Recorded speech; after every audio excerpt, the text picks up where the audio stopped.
Assalamualaikum warahmatullahi wabarakatuh. Para mahasiswa yang budiman, senang sekali bertemu dengan Anda. Saya Sukamto, dosen teknik mesin Universitas Muhammadiyah Yogyakarta. Mari kita lanjutkan kuliah kita dan pada kesempatan kali ini kita akan membahas topik monitoring dan evaluasi suatu proyek. Para mahasiswa yang budiman, di dalam monitoring dan evaluasi suatu proyek penting bagi kita memahami tentang pengendalian ya suatu proyek. Dan dalam proses pengendalian ini ada beberapa item yang harus kita perhatikan, mulai dari monitoring dan pengendalian kinerja proyek secara berkala, integrasi dan koordinasi kinerja dan pengendalian perubahan, pengawasan terhadap pelaksanaan proyek, verifikasi dan pengendalian lingkup, pengendalian jadwal, pelaksanaan pengendalian mutu proyek, pengelolaan tim proyek, pelaksanaan pelaporan, dan pengelolaan pemangku kepentingan, monitoring dan pengendalian risiko, administrasi proyek, pengendalian dampak lingkungan, pengendalian keuangan, dan juga pencegahan klaim atau tuntutan. Nah, bagaimana closing processes atau proses-proses penyelesaian suatu proyek?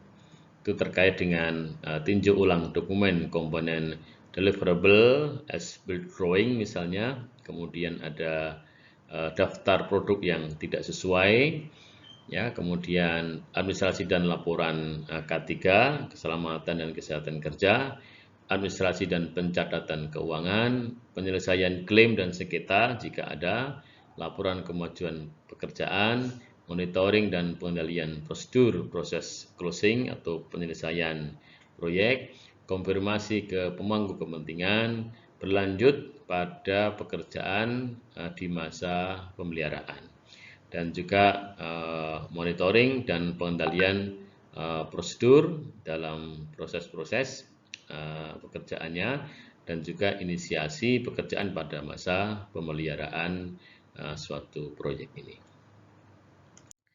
Nah, para mahasiswa yang budiman, masih di dalam closing processes, perlu dipastikan bahwa semua peralatan baik yang di luar maupun di dalam mesti dilakukan pengetesan atau harus lulus uji. Ya, jadi semua peralatan yang terpasang di dalam suatu proyek itu mesti harus dilakukan tes commissioning, ya, dan hasilnya harus lulus, gitu ya. Kemudian bahwa semua aset, ya, manual operasi atau petunjuk penggunaan, garansi pabrik, kemudian sertifikat peralatan yang dimiliki termasuk surat keterangan layak atau layak operasi, ya, SLO, kemudian as-built drawing, ya, gambar yang terpasang, gambar yang terbangun, ya, atau gambar terakhir dari proyek tersebut. Kemudian juga ada dokumen-dokumen proses pelaksanaan, dokumen kontrak, laporan kemajuan proyek, ya, izin IMB atau izin membangun, kemudian izin-izin lain yang masih terkait, dan juga laporan akhir proyek. Nah, yang berikutnya perlu diperhatikan juga tentang diserah terimakannya pekerjaan ini kepada pengguna jasa atau pemilik pekerjaan atau si owner, ya.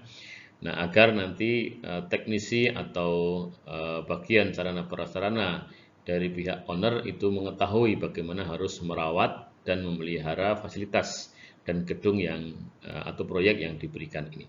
Dan kemudian kontrak baru bisa ditutup, ya, setelah semuanya selesai dengan berita acara tentunya.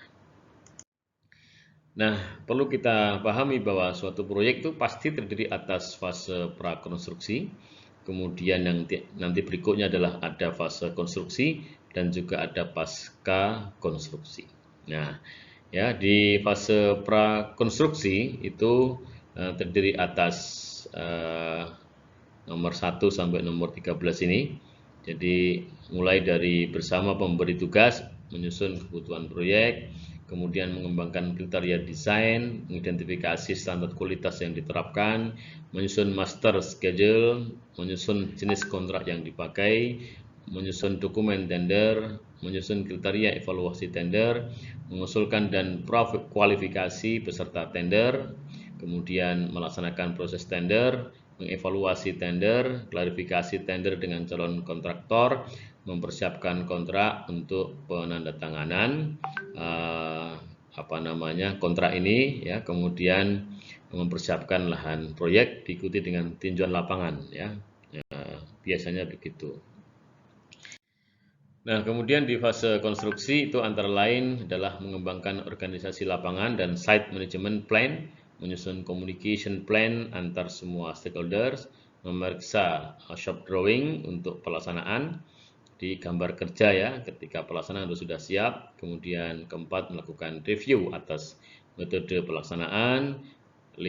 Memeriksa contoh material dan equipment. 6. Menyusun prosedur quality assurance. Nomor 7. Bertindak sebagai pimpinan di lapangan. 8. Supervisi mutu pekerjaan. 9. Monitor dan kontrol dari time schedule lingkup pekerjaan. Ini bisa menggunakan kurva S ya, rencana.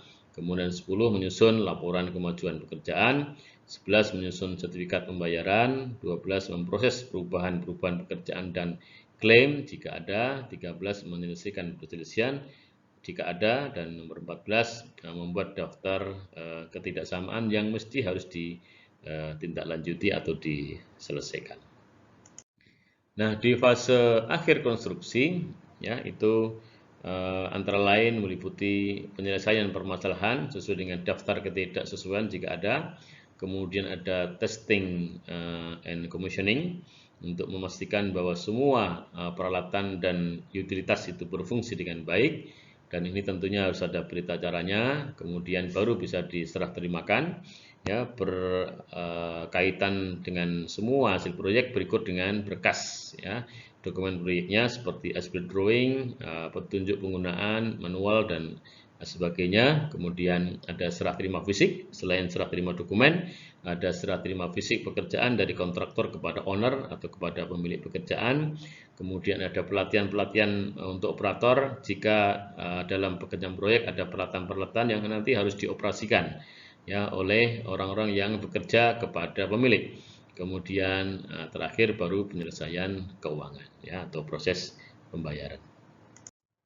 Nah, biasanya ada permasalahan-permasalahan ya dalam pelaksanaan proyek itu. Antara lain berkaitan dengan planning. Ini kira-kira menempati 32% sendiri ya, terkait dengan permasalahan karena definisi yang tidak jelas, pengambilan keputusan yang buruk, informasi yang buruk, atau karena perubahan-perubahan. Demikian juga aktivitas scheduling. Itu juga kadang-kala ada persoalan terkait dengan jadwal yang ketat, jadwal yang tidak terpenuhi, atau tidak mengelola jadwal dengan baik. Dan yang ketiga berkaitan dengan organizing. Ini kira-kira 11% ya, menyangkut lemahnya tanggung jawab, manajer proyek yang tidak mampu, ya, campur tangan manajer puncak. Ini juga akan berpengaruh kepada pelaksanaan proyek. Nah, selain itu ada juga permasalahan terkait dengan staffing, menempati 12% ya, meliputi personel yang tidak tepat ya, tidak kompeten. Kemudian manajer proyek yang tidak kompeten ya, penggantian anggota proyek, sering sekali terjadi penggantian. Kemudian ada proses staffing yang buruk ya. Proses staffing itu mulai dari rekrutmen sampai pemberian pelatihan dan kemudian penugasan dan evaluasi ya. Itu bagian dari staffing ya. Nah, kemudian ada directing, pengarahan-pengarahan itu 26% ya. Nah, kalau tidak ada koordinasi, tidak ada komunikasi, tidak ada kepemimpinan ya, bagaimana pemimpin mempengaruhi, mengarahkan orang-orang yang dipimpinnya, komitmen yang lemah, itu semuanya berkaitan dengan directing ya, leadership atau kepemimpinan. Yang kepemimpinan itu jantungnya adalah koordinasi, komunikasi, komitmen gitu ya. Nah, yang berikutnya tentang controlling. Ini juga aktivitas yang seringkali ada permasalahan ya, menyangkut tindak lanjut. Ada daftar ketidaksesuaian ya, ketidakterpenuhan. Ternyata tidak ada tindak lanjut. Atau tidak adanya monitoring atau buruk monitoringnya ya, atau tidak ada sistem pengendalian. Atau masalah tidak diketahui gitu ya, nggak ada yang ngeh gitu. Nah, ini semua adalah bagian dari permasalahan yang mungkin saja terjadi pada aktivitas-aktivitas proyek. Nah, demikian saudara sekalian, kuliah kita tentang monitoring dan evaluasi. Mudah-mudahan bermanfaat dan kita akan ketemu lagi pada topik berikutnya. Terima kasih. Wassalamualaikum warahmatullahi wabarakatuh.